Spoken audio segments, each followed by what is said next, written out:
What's up guys? Ayun na nga, second day natin dito sa Panglao.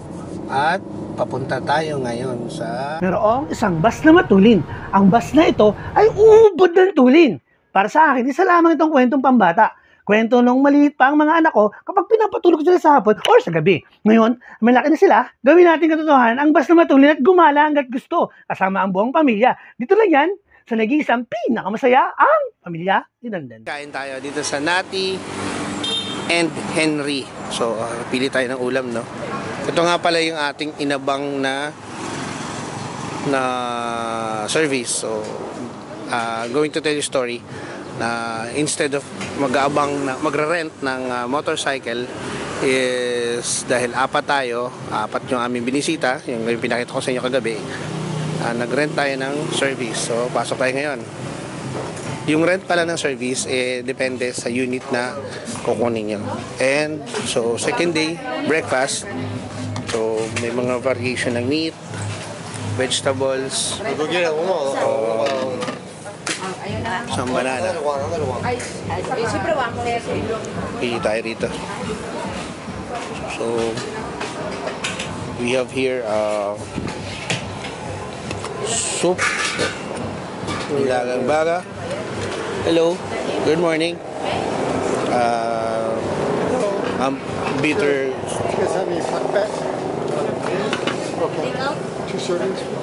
pakbet.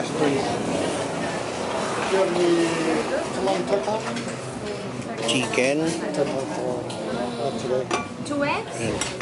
Eggs. So, ang mga binili namin ay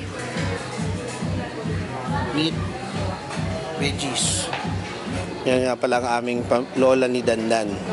So, good morning sa inyo ulit guys, no? So, bumili nga pala kami ng pandesal at the very famous na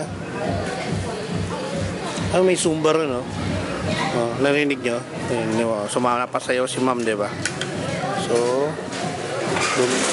ayun, tinulungan na tayo ni lola ni Dandan. Tinulungan ng mabuksan. Oh, yan. So, hirap talaga ako sa isang kamay.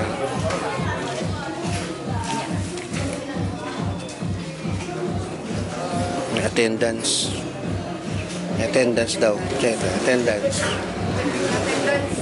Pwede ba sumayaw doon? Hello? Dapat sumayaw muna bago kumain. Ayan. Ayan. Ginukwenta pa yung attendance.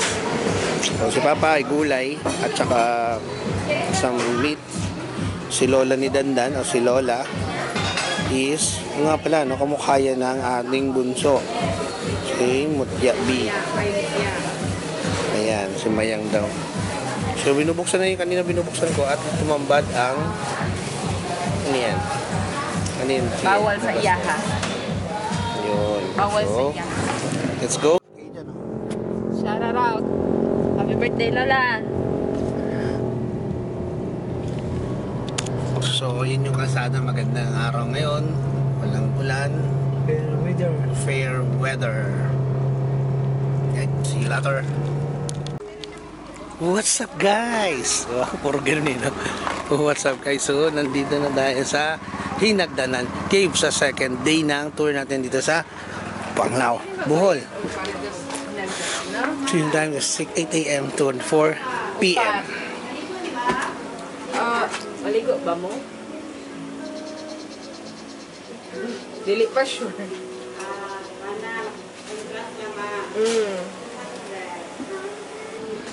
Asa na dili pwede mag-park?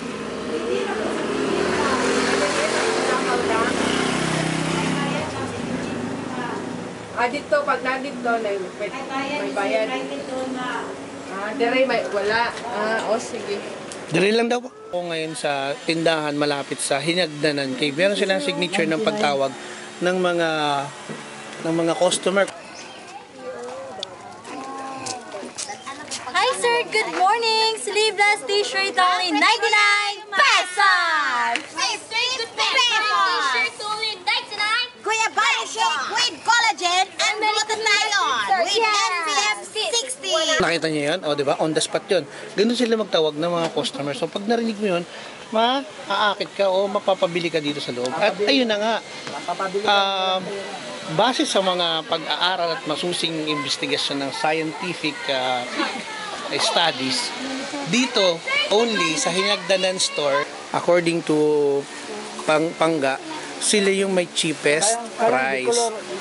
So, ate, ayan na, ito na yung question ko sa'yo. 1 million question. Dapat pang beauty queen yung answer mo, ha? I believe ganon. Go! So, yung nahiya siya bigla. Pero kanina quality yung pinagsasabi niya.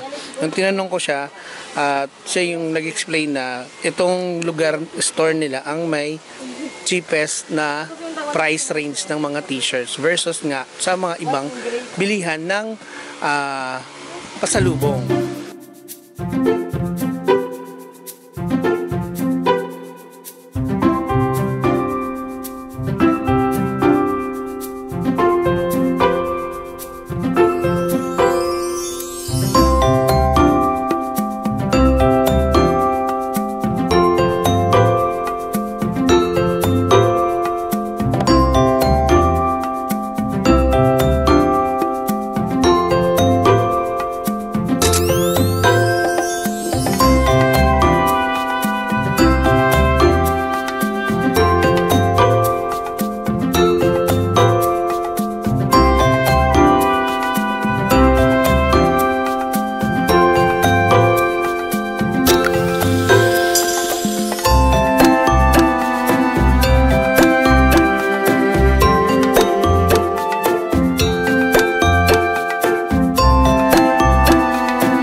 So kung gaano siya ka-steep guys, so tingnan nyo, di ba? Super. So hindi advisable may hawak ka dito. Soft drinks. O ano kasi very steep. Ako palpa kasi may dalang payong eh. Dapat di tayo dalang payong. So napakalapit ng wall. So ingat sa ulo. Bumaba na yung 89 years old.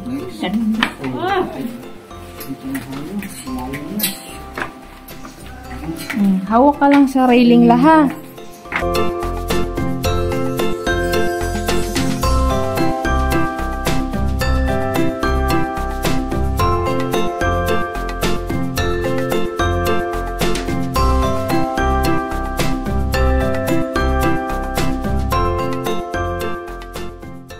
Biglang naalala ni Papa kasi si Papa noon, nung kabataan niya, pumasok din yan ng bangag. Ibig sabihin ng bangag, nag-tunnel din yan siya. So, bawal ang foods and drinks. So, pag pupunta kayo dito, bawal ang food and drinks. Tapos, yung pansinin niyo yung daanan, ano siya, madulas siya. Kasi may mga pumapatak-patak dun sa taas. No? Ayan, oh.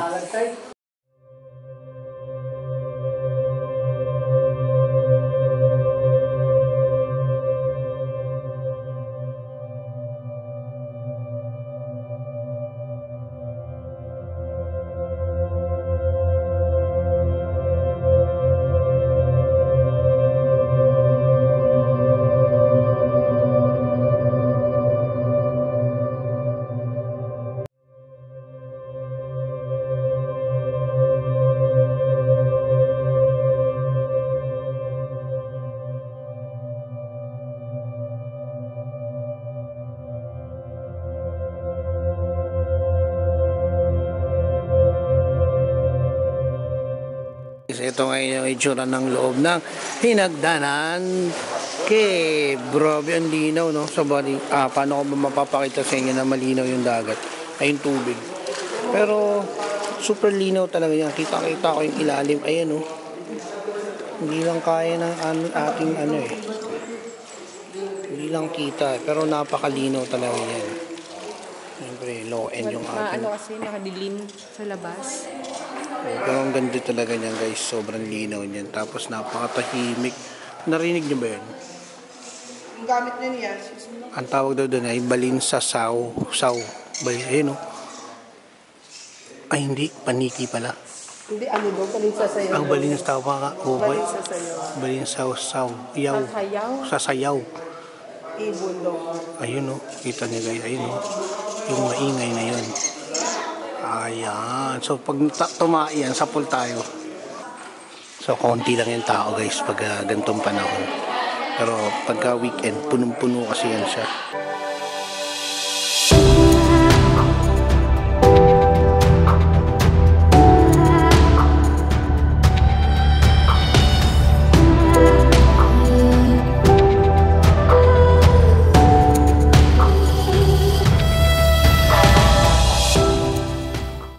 Happy birthday to you. Happy birthday, happy birthday, happy birthday to you. Yay!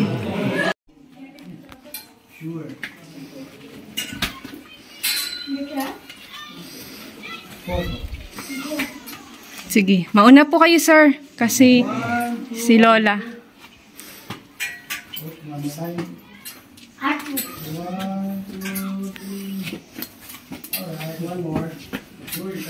Dahan-dahan.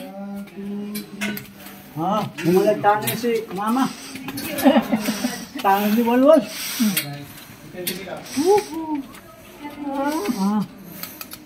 Todo sinking pala to. Konti lang Andre. What's up guys? Mainit pala rito kahit nasa loob ka na sa underwater, underground. Kita nyo ba yun, may mga balins. Balins sa sayaw na pumasok. Kasi dito yung bahay nila. So gumagawa sila ng nest pag ginagawang ni Dusok. Ayun yung ginagawa. Yun ang ginagawa ni Dusok. Pero sa ngayon, hindi na kinukuha. Para dumami. Kita nyo yun, dumadaan. O yun, Hindi yun paniki. O di ba? Di ba? Ang galing lang. Ang National Geographic, mapasok talaga yung mga ibon. Dito nga ulit, no, natural habitat, pumapasok yung mga balin sa sayo. No? So maganda sa loob. Maganda kasi first encounter natin with those creatures, yung mga lumilipad ng balin sa sayaw. Dito yung kanila na home. Dito talaga yung kanilang mga bahay. So yung maingay sa loob, may mga tao sa loob nagsiswimming na. Yung mga pinakita ko sa inyo kanina, yung mga nagsiswimming na sila. Tayo hindi tayo pwede mag-swimming kasi wala tayong pamalit. Wala akong pamalit. Patuloy na lang pamalit. Hindi ko yung ginamit. At wala akong kanong maligo. So masasabi ko dito sa Hinagdanan Cave, tinawag siya Hinagdanan kasi Hagdanan Cave yan siya. Ayan. Okay. Tapos sa loob, nag-umpisa ng may mga spot na pwede kang magpa-picture kahit saan doon. Tapos mayroon doon pinaka-altar. Di pa ka doon. Kung anong gusto mong aurang pwede mong gawin doon sa looban. Medyo okay din. Another checklist na naman sa bucket list na gawa mo. Uminom ka ng juice tapos ang ganito, napakasarap quality. Oh. Ma'am, mango shake kayo, ma'am. Refreshings. Diba?